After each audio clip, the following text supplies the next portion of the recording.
There's a particular kind of quiet suffering that almost no one notices, except you.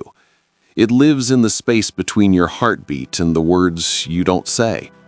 It's the weight you carry when someone asks, "How are you?" And you feel a split second of panic, not because you don't know the answer, but because you do. So you say it, the same phrase you've repeated thousands of times, "I'm fine." But you're not. And the truth is, you learned not to be. You learned how to hold yourself together in moments when any other child would have broken. You learned how to monitor the emotional climate of a room before you even understood what the words emotional climates meant. You learned how to be the calm one, the reasonable one, the stable one, even when you weren't. You learned that your pain was either too much, bad timing, or not important. You learned that your sadness was inconvenient.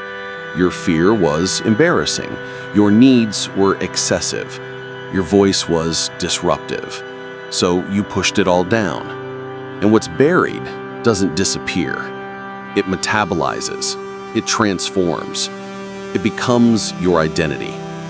But here's the paradox, the tragedy wrapped in subtlety. The thing that once kept you safe is now the thing keeping you unseen. What protected you from conflict, abandonment, chaos, or emotional volatility is now the very thing that makes your relationships feel distant, your inner world feel heavy, and your life feel like something you are merely managing rather than living. You didn't choose emotional invisibility. It was chosen for you by circumstances, by caretakers, by environments where your true self would have been punished, ignored, or misunderstood. You became fine because being real felt dangerous. You became strong because needing help felt shameful.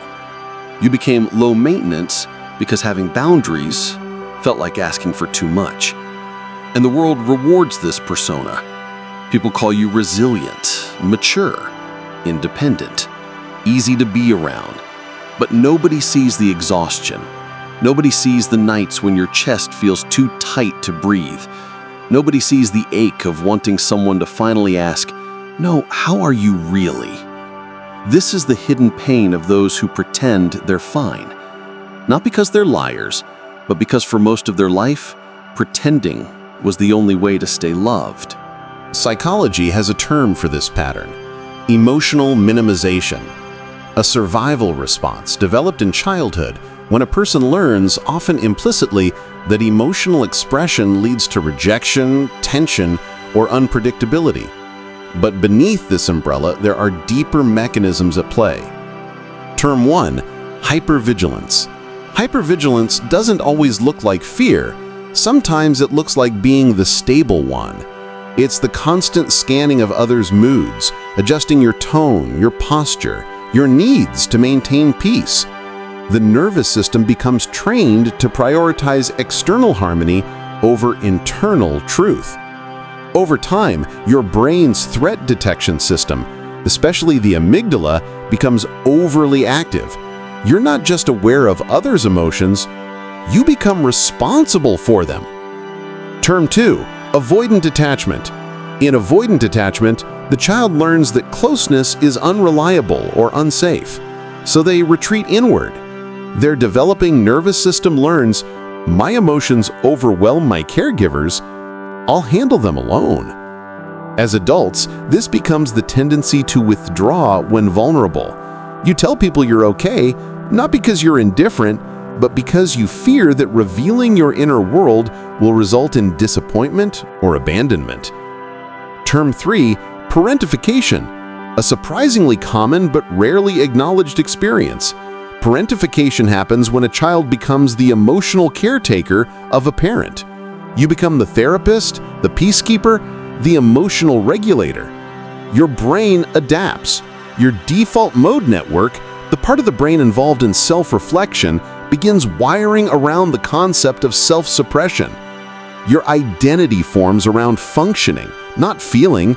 You become the person who is always fine because your childhood blueprint told you your emotions are secondary. Your needs are negotiable. Your truth is optional.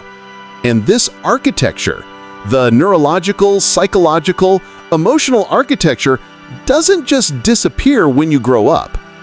It becomes the silent script of your adult life. There is a cost to pretending.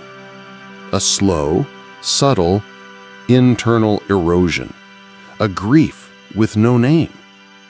The emotional burden of self-erasure runs deep because it affects the most fundamental aspect of being human, the right to exist as yourself.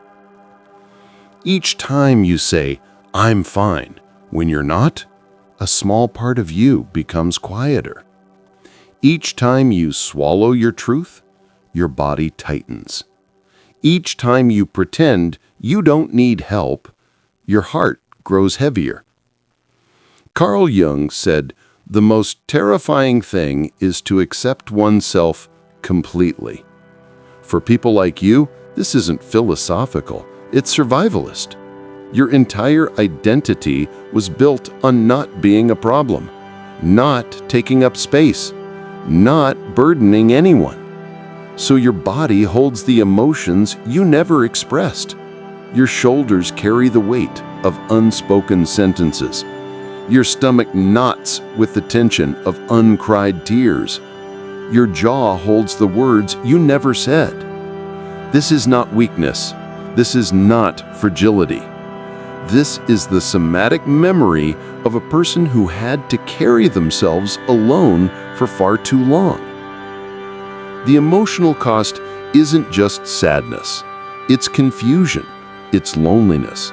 It's the persistent feeling that you are fundamentally unseen, even by people who love you. Because how can anyone see you when you've become a master at hiding? This is the tragedy of the archetype. You became fine to belong, but the performance makes real belonging impossible. You fear vulnerability. You fear being misunderstood. You fear burdening others. You fear disappointing the people you care about. You fear that if you finally show the truth, your stress, your sadness, your exhaustion, people will turn away. So you continue carrying the invisible weight. You continue self-compressing. You continue showing up with a steady voice and a steady smile. But beneath the surface, your soul whispers, "When is it my turn to be held?" These childhood survival strategies show up everywhere in adulthood. You might not see them for what they are because they feel like just how you are, but they're not personality traits. They're coping mechanisms disguised as identity. 6 common adult manifestations. 1. You minimize your problems before anyone else can. You preface your pain with, "It's not a big deal. I'm just being dramatic. It's fine, really." Because you learned long ago that your distress was inconvenient. 2. You struggle to receive care. Affection, help, attention, they feel unfamiliar, even threatening. You stiffen when someone offers comfort. You don't know what to do when someone says, "I'm here for you." 3. You become the emotional caretaker in relationships. You feel responsible for others' moods. You soothe, you stabilize, you fix. You listen endlessly, yet rarely allow others to do the same for you. 4.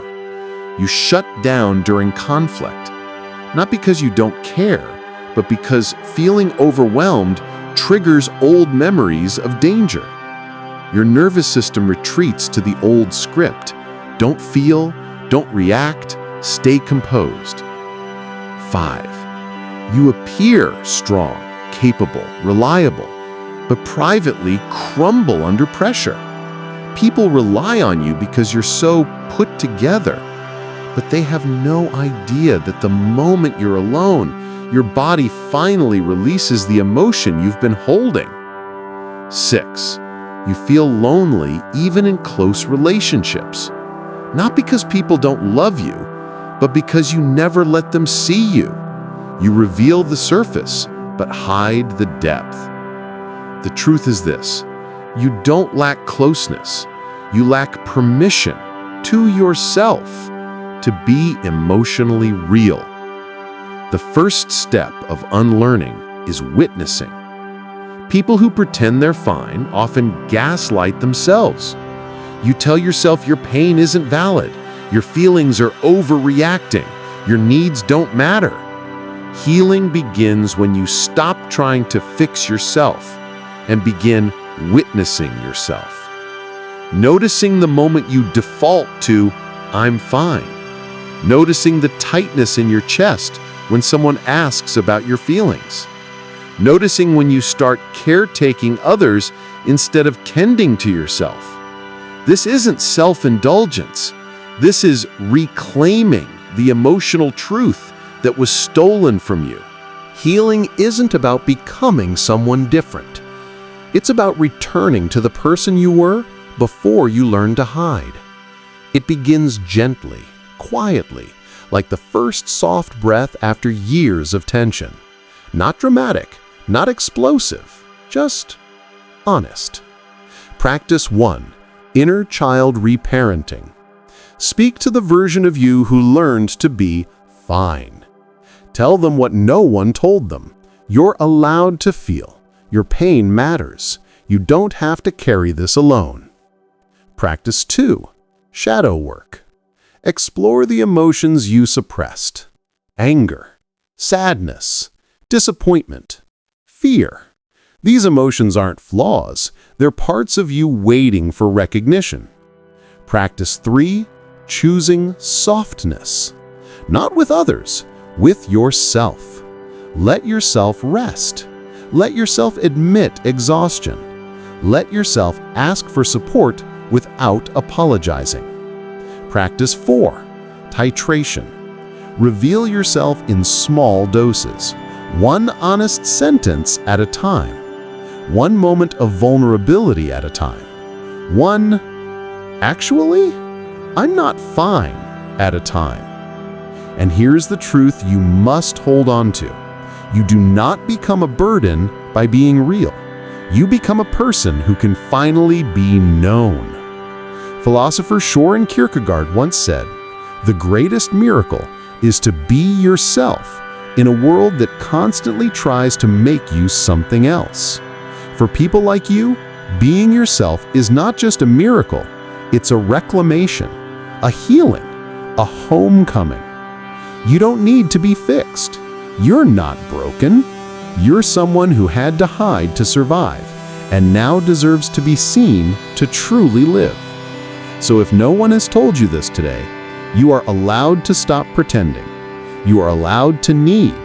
You are allowed to feel. And you are allowed to be more than fine. If this resonated, share it.